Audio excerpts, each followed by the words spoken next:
ও আমার প্রিয় ভাইয়েরা, রসুলের উপরে দরুদ শরীফ পড়বেন, মৃত্যু পর্যন্ত আপনার ঋণ হবে না। রসুলের উপরে দরুদ শরীফ পড়বেন, হঠাৎ মৃত্যু হবে না।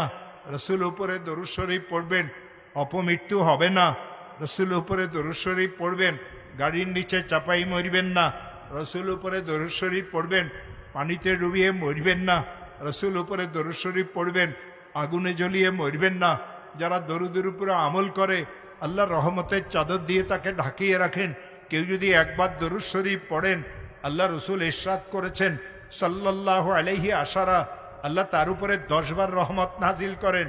আল্লাহ যাকে রহমতের চাদর দিয়ে ঢাকিয়ে রাখেন, সে কোনোদিন অপমৃত্যু মরতে পারে না।